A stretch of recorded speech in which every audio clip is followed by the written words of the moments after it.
함께 말씀을 보겠습니다. 창세기 9장 1절부터 7절까지 교독으로 읽겠습니다. 하나님이 노아와 그 아들들에게 복을 주시며 그들에게 이르시되 생육하고 번성하여 땅에 충만하라.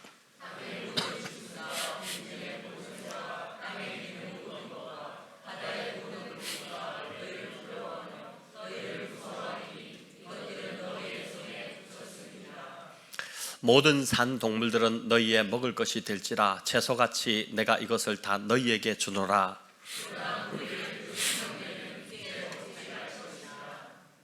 내가 반드시 너희의 피 곧 너희의 생명의 피를 찾으리니 짐승이면 그 짐승에게서 사람이나 사람의 형제면 그에게서 그의 생명을 찾으리라.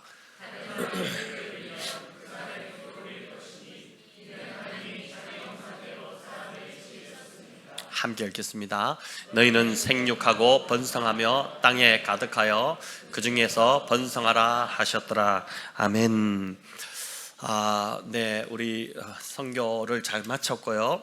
오늘 이제 창세기 9장이 함께 목장에서 나눌 GQS 또 목장 나눔 본문이기 때문에 이 본문으로 노아 언약에 담긴 사랑이라는 제목으로 말씀을 함께 나누겠습니다. 여러분, 연인들이 사랑의 증표로 이제 주고받는 것이 있습니다. 뭘 주고받죠? 네, 반지를 주고받죠. 저도 결혼 반지가 있지만 이제 시간이 지나가 보니까 손가락이 또 굵어지고 맞지 않아서 끼고 다니지 못하고 있는데, 지금 보니까 결혼하신 분들 중에는 여전히 아내를 너무 사랑해서 또 남편을 너무 사랑해서 이게 반지를 끼고 다니시는 분들도 많이 있습니다. 부부 사랑의 증표가 이제 반지입니다. 자, 그렇다면 하나님께서 인간을 사랑하신 사랑의 증표는 무엇일까요? 무엇이겠습니까? 십자가입니다. 하나님은 당신의 독생자를 십자가에서 살찌끼시고 피 흘리게 하심으로 이제 우리가 받아야 할 그 저주를 대신 받게 하셨고 우리에게는 새로운 생명을 주셨습니다. 이제 우리를 살리기 위해서 아들을 대신 죽이신 말도 안 되는 그 일이 십자가에서 일어났습니다. 그래서 십자가는 하나님의 사랑의 절정이라고 할 수 있습니다. 자, 그래서 하나님의 사랑을 체험하고 싶다면 다른 곳으로 가면 안 되고 십자가로 가까이 가야 합니다. 그 십자가를 더 깊이 묵상해야 됩니다. 여러분, 이 십자가의 사랑이 온몸으로 깨달아져야, 이 십자가를 통과해야 비로소 신앙이 시작됩니다. 십자가가 완전히 내 인생을 관통해야지만이 그때부터 신앙이, 진짜 신앙이 시작이 됩니다. 얼마나 그 사랑이, 나를 향한 사랑이 그 대단한 위대한 사랑이었는지를 그 십자가상에서 깨닫고, 내가 또 얼마나 추악한 죄인이었는지, 내가 저 십자가에 못 박혀 죽을 수밖에 없었던 정말 그런 죄인이었는지 그것이 온몸으로 깨달아질 때, 그것을 통과하고 난 후에 여러분, 그때부터 이제 신앙이 시작되는 것입니다. 헌신과 봉사와 섬김, 신앙생활에서 다 중요하죠. 하지만 이런 봉사와 섬김, 심지어 이번에 우리가 갔다 온 선교까지도 십자가의 이 사랑의 경험이 없다면 무의미하다고 할 수 있습니다. 여러분, 창세기 9장에서도 우리는 인간을 끔찍이 아끼시는 그 하나님의 사랑을 발견하게 됩니다. 먼저 9장 1절을 보면 방주에서, 이제 이 홍수 후에 방주에서 나온 노아와 그 아들들에게 하나님께서 복을 주시는데 생육하고 번성하며 땅에 충만하라 이렇게 합니다. 자, 그런데 이렇게 한 번만 말씀하신 것이 아니라 7절에 또 보면 다시 한 번 더 똑같은 축복을 반복하여 말씀합니다. 여러분, 이는 창세기 1장 28절에서 인간을 만드신 직후에 하나님께서 복 주시면서 하신 말씀과 동일한 내용이죠. 태초에 하나님께서 인간을 지으신 이유, 그게 바로 복 주시기 위함이었다는 것입니다. 오늘 또 이렇게 네팔에서 온 우리 형제들 함께 예배를 드리고 있으니까 참 감사한데, 언어적인 어떤 좀 소통이 조금 떨어지더라도, 그러나 여기 오신 이 형제님들도 이들을 지으신 이유가 하나님께서 이들에게 복 주시기 위해서, 이들을 사랑하시기 위해서 지으셨다는 것이 참 감동으로 다가오지 않습니까? 여러분, 하나님이 외로우시거나 또는 사랑이 필요해서 인간을 만드신 것이 아닙니다. 하나님은 그 자체 하나님이 사랑이시기 때문에 인간을 그저 맹목적으로 사랑하시기 위해, 또 복 주시기 위해 인간을 지으신 것입니다. 자, 그렇게 인간이 죄로 인해 고통받으면서 사는 것, 결코 하나님이 의도하셨던 모습이 아니었습니다. 하나님이 인간에게 선물로 주신 그 에덴에서 생육하고 번성하면서 그 에덴의 의미, 여러분, 에덴의 의미가 한가족 교육할 때마다 제가 알려드렸지만 에덴의 의미가 뭐라고 그랬습니까? 조이라고 그랬잖아요. 기쁨. 에덴은 정말 기쁨이 충만한 곳인데, 그 에덴의 의미처럼 행복과 기쁨과 풍요의 삶을 살아가기를 누구보다 더 원하셨습니다. 저는 어쨌든 한국에 또 돈을 벌기 위해서 우리 세 분의 형제님들이 오셨지만은 우리 노련 지사님 그 사업장에서 이 세 분이 그곳이 바로 좀 에덴이 되면 좋겠다, 이런 생각이 듭니다. 그런 좀 복이, 그래서 그곳이 기쁨의 장소, 행복한 장소, 또 하나님을 알아가는 그 장소가 되면은 참 좋겠다 싶습니다. 자, 그러나 아담의 범죄 이후 인간은 급속히 타락하기 시작했고, 노아 때에 와서는 여러분 온 땅이 죄와 폭력으로 물들어 버려서 손을 쓸 수가 없는 상태, 도저히 어떻게 할 수 없는 상태가 되어버렸습니다. 심지어 하나님께서 사람 지으셨음을 한탄하실 정도까지 이른 것입니다.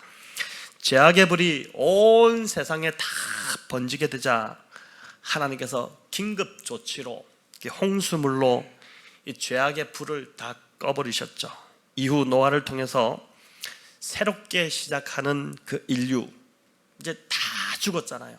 다 죽고 노아와 방주에 탔던 노아의 세 아들, 그리고 며느리 셋, 또 노아의 아내 8가족인데, 여러분 참 재밌는 것은 일전에도 말씀드렸지만은 중국의 한자가 뭘 아는 것처럼 여러분 그 배선자가 배주자에다가 8팔자에 입구자를 쓰거든요. 배 안에 8명의 식구가 탔다. 노아의 가족들이지 않습니까? 이제 배선자가 그렇게 되는데, 이 8명을 통해서 이제 하나님께서 새롭게 시작하는 인류에게 하나님은 처음 그 인간을 지으신 후에 하셨던 똑같은 축복을 이제 하셨습니다. 그들에게 복 주시며 생육하고 번성하며 땅에 충만하라, 이렇게 하신 것이죠. 여러분, 노아 홍수 이전과 또 이전과 이후에 이 하나님의 축복이 똑같았다는 것, 이게 뭘 의미할까요? 인간의 범죄함에도 불구하고 하나님의 궁극적 목적, 인간을 향하신 하나님의 궁극적 목적이 변하지 않았다는 것입니다. 그 목적은 바로 인간을 사랑하시고 축복하시고자 하는 것입니다. 그러니까 우리가 범죄하고 우리가 또 이번 한 주만 하더라도 우리가 얼마나 더 잘 못 살고 이렇게 했습니까? 그럼에도 불구하고 하나님이 우리를 향하신 목적, 우리의 범죄함에도 불구하고 우리를 향하신 하나님의 목적은 우리가 이 땅에서 잘 살기를 원하신다. 정말 행복하기를 원하신다. 그게 하나님의 목적이라는 것이 얼마나 참 은혜가 됩니까? 여러분, 먼저 하나님께서는 홍수 이후에 노아가 새로운 땅에서 이제 축복되게 살도록, 그 가족들이 잘 살 수 있도록 3가지 안전 조치를 취하십니다. 그게 본문 9장에 나오는데, 첫 번째는 뭐냐면은 짐승들과 새와 물고기가 인간을 두려워하게 만들었어요. 두려워하게 만든 것이고, 두 번째는 육식을 허락하신 것이고, 세 번째는 살인을 금하도록 한 것입니다. 여러분, 짐승들이 인간을 두려워하게 한 것, 육식을 허락한 것과 연관이 있습니다. 창세기 1장 29절에 보면 처음 인간의 먹거리가 나오는데 그건 채식이었습니다. 우리 한번 읽어볼까요? 하나님이 이르시되 내가 온 지면에 씨 맺는 모든 채소와 씨 가진 열매 맺는 모든 나무를 너희에게 주노니 너희의 먹을 거리가 되리라. 자, 이 말씀대로 홍수 이전에는 인간이 식물성 음식만으로도 충분히 살아갈 수 있도록 하셨습니다. 그런데 왜 홍수 이후 인간에게 육식을 허락하셨을까요? 여러분, 그건 홍수 후에 환경이 결코 녹록치 않았기 때문입니다. 쓰나미가 쓸고 지나갔잖아요. 그것도 막 거대한 온 땅을 뒤덮는 물이 쓰나미가 그래서 질고 지났기 때문에 회복되기까지 시간이 꽤 걸렸을 것입니다. 또 아담이 타락한 이후에 이 땅은 저주를 받아서 가시덤불과 엉겅퀴를 내기 시작했지 않습니까? 자, 그렇기 때문에 인간은 땀을 흘려야 겨우 먹거리를 이제 얻을 수 있었는데 홍수 이후는 이 먹거리를 구하는 것이 훨씬 더 힘들었을 것입니다. 하나님께서 홍수 이후 인간들에게 생육하고 번성하고 땅에 충만하라 이렇게 축복하셨는데 말로만 축복하신 것이 아니라 이제 생육하고 번성하기 위한 음식물의 영역을 확대해 주셨다고 할 수 있는 것이죠. 7장에 보면 방주에 실은 동물들이 정결한 것은 암수 몇 쌍씩 실었죠? 7쌍씩. 그리고 부정한 것은 2씩 태우게 했잖아요. 근데 정결한 짐승을 필요 이상으로 암수 7씩 실은 것은 홍수 후에 이제 제사의 제물로 쓰려고 한 것도 있지만 홍수 직후 인간의 먹거리로 쓰기 위한 목적, 그 목적도 있었다고 볼 수 있습니다. 그런데 문제는 인간이 동물들을 갑자기 잡아먹기 시작하면, 이 육식을 허락했다, 그래서 갑자기 잡아먹기 시작하면 동물들도 생존 본능이 있기 때문에 아주 사나워져서 인간을 공격하기 시작하지 않겠습니까? 그래서 인간이 위험에 처할 수 있기 때문에 그 전에 미리 동물들로 하여금 인간을 두려워하도록 그렇게 하나님이 조처를 취하신 것입니다. 자, 이것만 보더라도 하나님이 인간을 얼마나 사랑하시는지 그걸 볼 수 있는 것이죠. 자, 그런데 하나님께서 육식을 허락하실 때 조건을 답니다. 짐승을 먹되 절대 핏째 먹지 말라는 것이죠. 그 이유는 피가 곧 생명을 나타내기 때문입니다. 피를 먹지 말라는 것은 이제 생명을 먹지 말라는 것이죠. 생명, 하나님이 인간의 생명을 소중히 여기듯이 이 짐승의 생명도 하나님이 지으신 피조물이기 때문에 이것도 정말 소중히 여기신다는 것입니다. 그래서 인간으로 하여금 식량을 구하는 고생을 덜어주기 위해서 동물성 섭취를 허락하신 것이지만, 그렇다고 짐승의 생명을 경시하여 필요 이상으로 짐승을 함부로 죽여서는 안 된다, 그 이야기를 하신 것이죠. 먹기는 먹되 최소한으로 먹고 끝내야지. 그 피 흘리기를 즐기기 시작하면 인간은 더욱 잔인해질 수밖에 없다는 것입니다. 여러분, 노아 시대에 이런 금지 조항들이 없었다면 동물들은 얼마 못 가서 이 땅에서 아마 다 사라졌을 것입니다. 탐욕에 물든 인간들, 오늘도 이제 많은 밀렵으로 수많은 동물들을 가리지 않고 지금 희생시키고 있지 않습니까? 사람이 참 잔인한 것 같아요. 한번 맛보기 시작하면 이제 그렇게 막 피맛이라고 그러잖아요. 그걸 보기 시작하면 잔인해지는 것이죠. 그런데 짐승의 피만이 아니라 사람의 피도 절대 흘리지 못하도록 했는데 6절을 우리 같이 한번 읽습니다. 다른 사람의 피를 흘리면 그 사람의 피도 흘릴 것이니 이는 하나님이 자기 형상대로 사람을 지으셨음이니라. 아멘. 인간이 식재료로 짐승을 자꾸 잡아 죽이다 보면 점점 잔인해져서 사람도 쉽게 죽일까 싶어서 이런 아주 엄한 금령을 내리신 것입니다. 노아 시대 홍수 심판이 임하게 된 주된 이유도 바로 폭력으로 세상이 얼룩졌고 폭력으로 사람을 죽이는 일들이 극심했기 때문이죠. 인간이 생육하고 번성하려는 하나님의 그 명령이 이루어지려면 이런 폭력이 사라져야 하기 때문에 하나님께서 특별히 엄하게 이 명령을 내리신 것입니다. 짐승들이 인간을 두려워하게 만들고 또 육식을 허락하고 살인을 금한 것에 담긴 하나님의 진심, 그 진심이 무엇일까요? 인간을 축복하시고자 하는 것입니다. 새롭게 시작하는 땅에서 행복하게 잘 살기를 바라시는 것이 하나님의 사랑이었고 진심이었다는 것입니다. 이 세 가지 조치를 보고서라도 너희가 나의 진심을 좀 알아달라, 그 이야기를 하시는 것이죠. 자, 이어 하나님은 노아와 그 아들들과 모든 생물들에게 언약을 세우십니다. 노아와 아들들과만 언약을 세우시는 것이 아니라 그 모든 방주에서 나온 생물들과 함께 언약을 세우시는데, 여러분 이게 일명 이제 유명한 노아 언약이라고 불리죠. 그 언약의 내용이 9장 11절에 나오는데 우리 같이 한번 읽어보겠습니다. 내가 너희와 언약을 세우리니 다시는 모든 생물을 홍수로 멸하지 아니할 것이라. 땅을 멸할 홍수가 다시 있지 아니하리라. 아멘. 여기 이제 물론 계속해서 국지적으로 부분적인 홍수는 있겠지만 노아 홍수처럼 모든 생물을 멸하는 그런 홍수는 없을 거다, 안심하라는 것입니다. 이번에 선교를 가서 저희가 아침마다 이제 묵상을 했어요. 제가 중고등부 아이들 데리고 이렇게 묵상을 했는데, 중고등부 아이 이 본문 이제 읽으면서 뭐라고 했냐면은, 아니 여기 홍수가 없을 거라는데 목사님 요즘도 홍수가 나 사람이 죽고 하지 않습니까? 이런 질문을 이제 한 명이, 나름 자기가 똑똑하다고 생각하는 한 명이 질문을 했어요.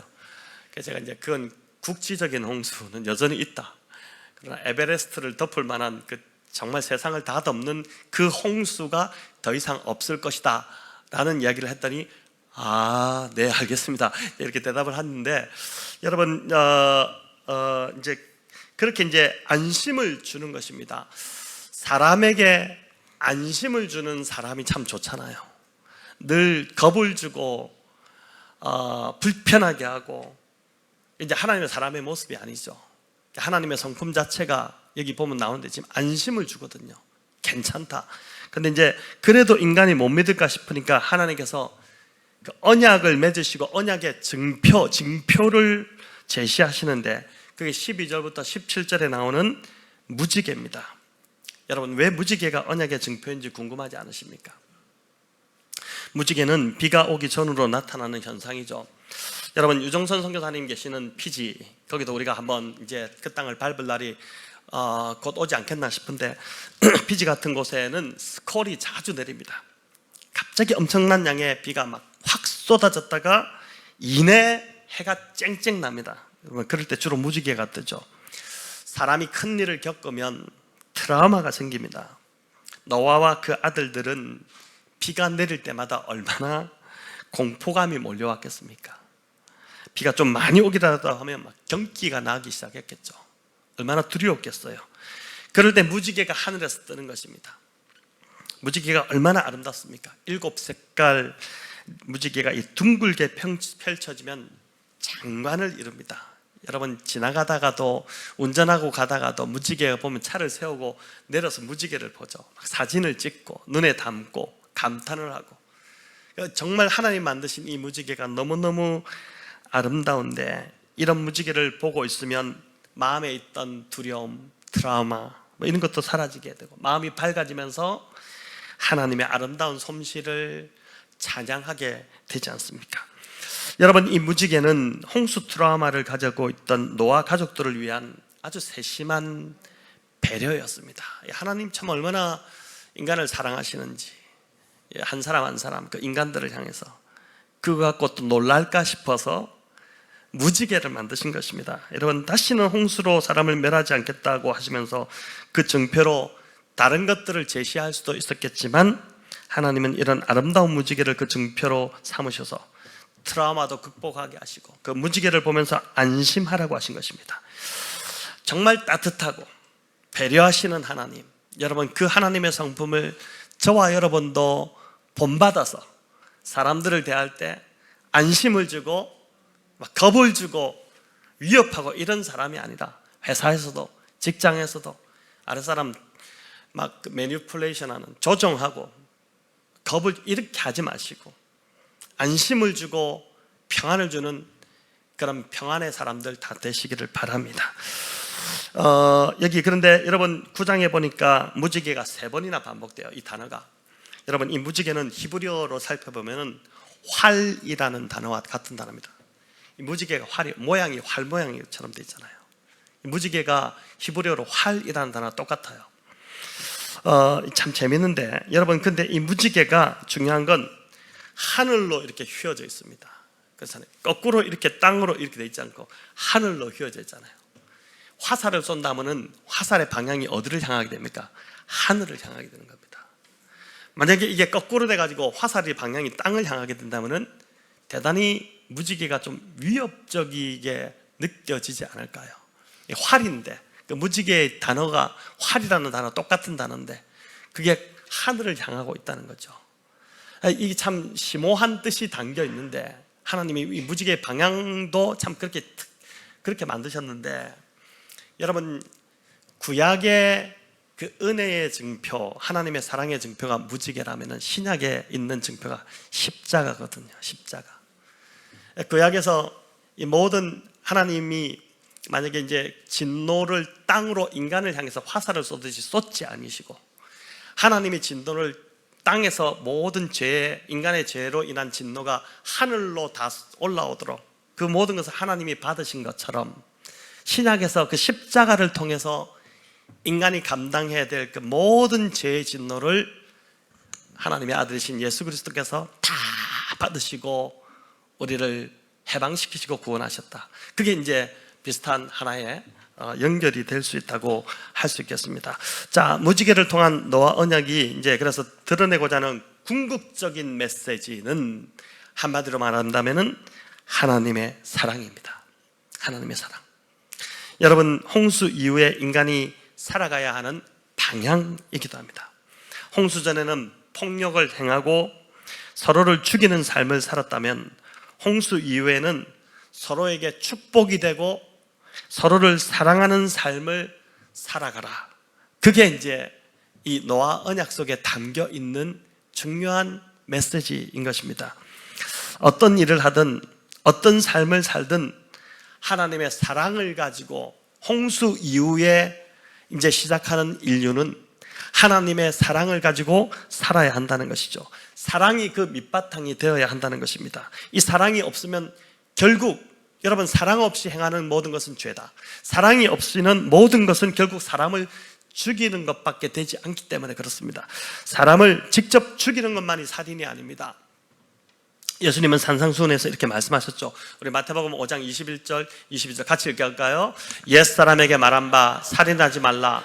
누구든지 살인하면 심판을 받게 되리라 하였다는 것을 너희가 들었으나 나는 너희에게 이르노니 형제에게 노하는 자마다 심판을 받게 되고 형제를 대하여 나가라 하는 자는 공회에 잡히게 되고 미련한 놈이라 하는 자는 지옥불에 들어가게 되리라. 아멘. 주님이 말씀하신 건데, 여기 옛사람에게 말한 바, 이 뭐냐면은 옛 율법에는 살인만 이야기하고 있지만, 살인하면 심판받는다, 사람 죽이면 심판받는다 하지만은 새로운 율법, 주님으로부터 온 새로운 율법에는 뭐라고요? 형제에게 욕하고 형제를 저주하고 형제를 비난하고 형제의 허물을 들춰내고 또 막 미련한 놈이라고 하고 이렇게만 해도 그 사람을 죽이는 것이다. 그 말을 주님이 지금 하고 계신 것이죠.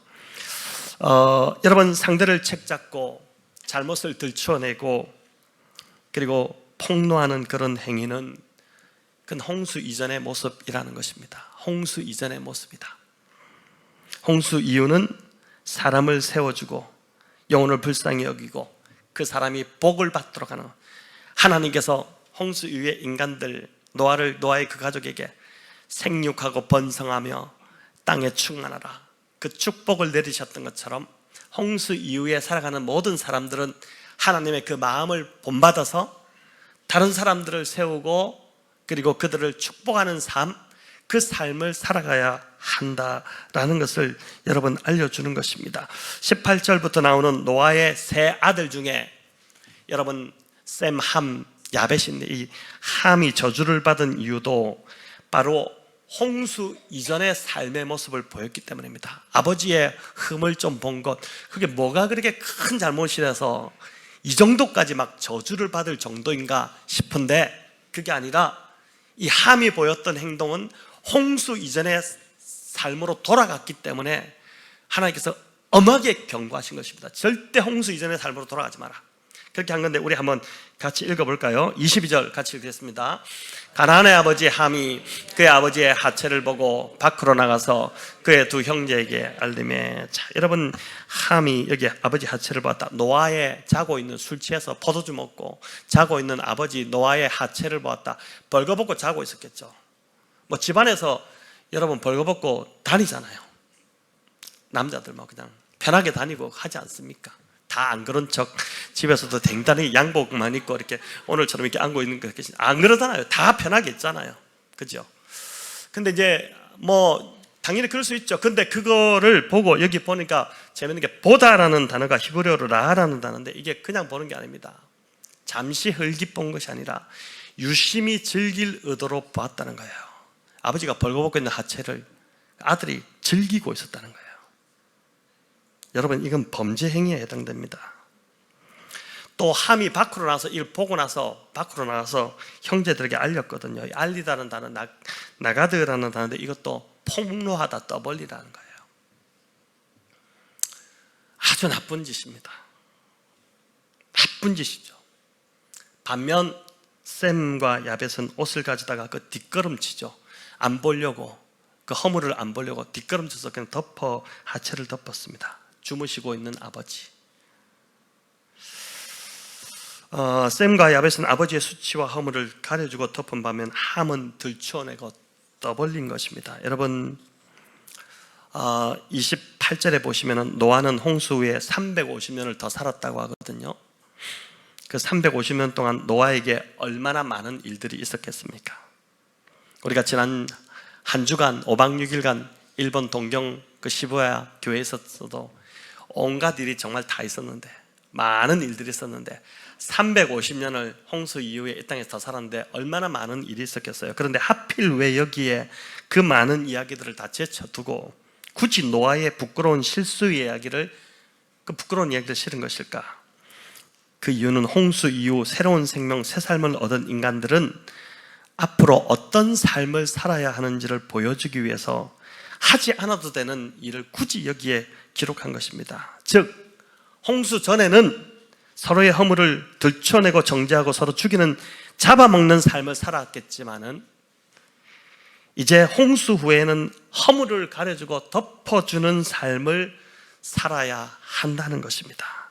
그것이 바로 홍수 후에 인간에게 새 생명을 주신 하나님의 사랑, 그 하나님의 성품을 따라 살아가는 삶이라는 것이죠.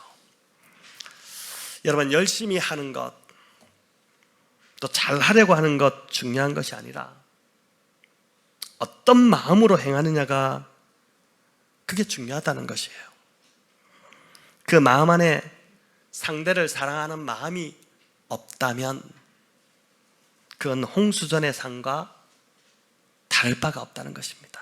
정말 상대를 세워주고 싶은 마음, 상대를 축복하고 싶은 마음으로 행하는 것이 아니라 그런 마음이 없이 열심히 내면 낼수록 그 사람은 열심히 더 위험하죠. 교회 안에서 특별히 그런 마음이 없이 정말 열심을 내는 사람들, 진짜 제일 위험한 사람들이지 않습니까? 여러분, 이번에 저는 동경선교에서 정말 이 하나님의 사랑으로 행하는 그 한 영혼을 향한 마음을 가지고 있는 그 모습을 보았는데, 사진을 한번 보여주시기 바랍니다. 우리 선교 갔다 온 팀들은 아실 텐데, 이게 그저께 저희 아내에게 육기가 이제 육기장이 이제 보내온 사진인데, 가운데 있는 여성이 엄마입니다. 그리고 이제 나머지 세 아들인데, 또 아들이 하나, 다음 사진 볼까요? 아들이 한 명 이제 더 있죠. 이렇게 아들 4명인데 외에 딸이 또 하나 있어요. 근데 딸이 지금 좀 그렇게 좋지 않은 일을 지금 하고 있는 것 같아요. 근데 이 아들 4명의 아들의 이름이 쯔, 후, 쿠, 룩군이래요. 일본 사람들 이름이 다 이런가 보다 싶은데 아닙니다. 가명이에요. 엄마 유키더라는 이름도 가명을 쓰고 있습니다. 왜 가명을 쓸까? 가명을 쓸 수밖에 없는 쫓기는 상황에 이 가족이 지금 있기 때문에. 이번에 참 하나님께서 굉장히 좀 놀라운 시간을 저희들에게 허락하셨는데, 이분들이 지금 쉘터에 거주하고 있다고 들었습니다. 여러분, 저희가 선교 가기 전에 우연히 이제 이 사카모토 목사님, 저희 동경 갈대상자 교회를 담임하고 계시는 사카모토 목사님, 그 사모님도 가오리 사모님인데, 가오리가 향기란, 우리나라 아싸가오리가 아니고 이제 가오리가 향기란 뜻이에요. 향기란 뜻인데, 이 가오리 사모님도 센세입니다. 목사 안수를 받으셨고. 근데 가오리 목사님이 우연히 이제 그 자기 집 근처에서 이렇게 지나가는데 겨울 추운 날씨에 아이들이 반팔을 입고 이렇게 놀고 있는 아이들을 풍뎅이를 잡고 있었나 이렇게 보고 다가서 이제 말을 걸은 것이죠. 관심을 가지고 주님의 사랑을 가지고 이제 다가간 것입니다. 그러다가 이제 아이들의 상황을 조금 이렇게 보면서 집으로 초대도 하고 그 엄마도 함께 초대해서 식사도 하고 뭐 아이들 관계를 맺고 있다가 저희 팀이 이제 마침 하나님께서 딱 이 상황을 그렇게 만드신 것 같아요. 저희 팀이 동경 선교로 가자 이제 그 아이들을 이제 이 선교팀 교회로 초대를 한 겁니다. 여러분 저희 특별히 초등부 아이들 4명이 갔잖아요. 오늘 좀 이따가 또 이제 춤도 추고 하겠지만은 그 아이들이 이 아이들과 굉장히 열심히 놀아주고 친구가 되었습니다. 주일에 여러 가지 사역들이 많았는데 제가 보니까 이 가오리 사모님이 거의 대부분 이 가족에게만 집중하고 계셨어요. 성도들보다도 또 선교팀보다도 계속 이 가족 옆에 계셨고 그들을 챙기고 계신 모습이 보였습니다. 이 아이들 4명의 형제들이 너무 좋았던 것 같아요. 그래가지고 선교팀 우리에게 또 오고 싶어가지고 목사님 댁에 월요일인가 가서 막 계속 문을 두드렸대요. 그 가고 싶다. 20번을 왔다 합니다. 그 제가 얘기 들으면 20번이 나와가지고 문을 두드리면서 했다고 해요. 근데 월요일날 저희가 요코하마를 갔었고, 그래서 이제 아이들 너무 오고 싶어하니까 화요일날 목사님이 그 이제 1시간 반 사카모토 목사님이 차를 아이들 태워가지고 오는데 1시간 반 이 교회가 좀 특별하게 본래는 이 교회가 이제 설립한 지 17년이 됐는데 이제 광야 교회처럼 떠돌던 교회였습니다. 장소가 없어가지고 이제 떠돌다가 이제 이 교단 안에서 지금 시부야에 있는, 여러분 시부야는 동경이 정말 그 큰 도시잖아요. 그 동경 중에서도 제일 노른자의 땅, 이제 비싼 곳이 바로 이제 이게 시부야, 우리가 갔던 곳인데 그 시부야 한복판에 교회가 한 70년 된 교회가 이렇게 완전히 박물관처럼 서 있어요. 정말 이게 가보면 이게 박물관 같은 느낌의 교회가 그대로 이렇게 모습을 가지고 있는데 그 교회가 성도가 다 없어지고 한 명인가 남았을 때 교단에서 이 갈대상자 교회에 제안을 해서 당신들이 이 교회로 들어오라 해서 이제 성도들이 의논을 하고 그 교회로 들어간 게 작년이었습니다. 예, 작년 4월에 들어가고 작년 7월에 서울 오륜교회 선교팀 일본어 예배부가 29명이 이제 작년에 왔었고 올해 우리가 이제 또 간 거죠. 자, 그렇게 했는데 이제 그러다 보니까 이제 이 목사님 사택도 1시간 반 정도 떨어져 있는 이 교회에서부터 그 사택 주변에 있는 마을에 그 아이들이 쉘터가 있어서 거기서 이제 있었던 것이죠. 이제 아이들 데려오는데 차를 안 타던 아이들이다 보니까 이제 오면서 토를 계속 한 거예요, 이렇게. 그래서 막 바닥이 엉망이 되고 아들 둘이가 이제 토를 많이도 했더라고요, 보니까. 그래서 이제 했는데 그거를 이제 목사님이 다 애들 데리고 왔죠. 아이들 4명을 데리고 와서 그 이제 내렸는데 보니까 이제 그 밑에 카시트 같은 거를 그날 밖에서 우리가 이제 청소하고 있었는데 이제 하유리가 또 그걸 다 또 이제 닦고 토한 거를 해냈어요. 참 얼마나 예쁘고 감사합니까? 그렇게 해서 이제 그날 또 이제 아이들하고 참 잘 놀고 늦게 또 사모님이 저희들 팀하고 더 있고 싶으실 텐데도 불구하고 그 아이들을 데리고 지하철로 1시간 반에 걸려서 또 그 아이들을 데려다 주는 것을 봤습니다. 이 아이들에게 집중하느라 선교팀과는 시간을 더 갖지 못했지만 오히려 제가 보니까 그걸 더 소중하게 여기는, 제가 이제 주일 오후에 우리가 이제 발표하고 하면서 사개오 설교를 이제 그곳에서 했는데 그때도 말씀드렸듯이 예수님이 이 땅에 오신 이유, 그 이유가 바로 이 잃어버린 자를 찾아서 오신 것인데, 잃어버린 자를 찾기 위해서 누가복음 15장에는 계속 잃어버린 자를 찾는 비유가 나오지 않습니까? 그러니까 이들이야말로 그 잃어버린 자들이었죠. 주님께 잃어버린 자들이었는데 이 두 분이 참 이들에게 이 가족에게 집중하는 모습이 참 저에게도 큰 도전이었고, 사카모토 목사님과 가오리 이 목사님이 이 가족에게 온전하게 집중하신 건 이건 하나님의 사랑이 아니고는 설명이 안 되는 이야기였습니다. 올 한 해 우리 교회가 이제 가져야 할 마음, 정말 좀 집중해야 될 마음이 바로 이 하나님의 마음이라고 믿습니다. 상대가 잘 되게 하고 복을 받게 하고자 하는 마음, 세워주고자 하는 마음, 헐뜯고 뭔가 흠을 잡고 무너뜨리고 그런 마음이 아니라 정말 세워주고자 하는 마음, 그리고 잃어버린 자, 지금 이 주변에도 얼마나 많겠습니까? 그 한 영혼을 우리가 찾아가서 그들에게 복음을 전하고 그들을 교회 안으로 들어오게 하는 마음, 그게 이제 우리가 본받고자 하는 마음이 되어야 한다고 믿습니다. 여러분, 그 마음이 바로 홍수 이후 하나님께서 그 노아의 가족들을 축복하시면서 주셨던 그 마음이라고 믿습니다. 여러분, 이 하나님의 사랑이 없으면 우리는 굳은 일 하는 자리가 아닌, 험하고 굳은 일 하는 그 자리가 아닌 드러나고 영광받는 자리에만 가고자 할 겁니다. 교회 안에서도 그런 것 같아요. 자꾸 영광받고 드러나는 자리만 앉고 싶어하는 그 마음이 우리 안에 다 있어요. 이번에 선교에서도 우리가 보았듯이 정말 우리가 가야 될 자리는 굳은 자리, 험한 일을 하는 자리, 정말 그 자리에 가야 되는데, 여러분, 그건 하나님의 사랑이 없으면, 정말 그 한 영혼을 향한 마음이 없으면 갈 수 없는 자리죠.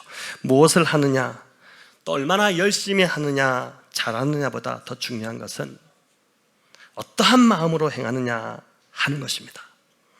특별히 주님과 교회를 섬길 때, 성도를 섬길 때, 영혼을 섬길 때 저와 여러분 주님의 마음, 하나님의 그 사랑을 구하시기를 바랍니다. 이 마음 없이 행하는 것, 그 사람을 죽이는 거예요.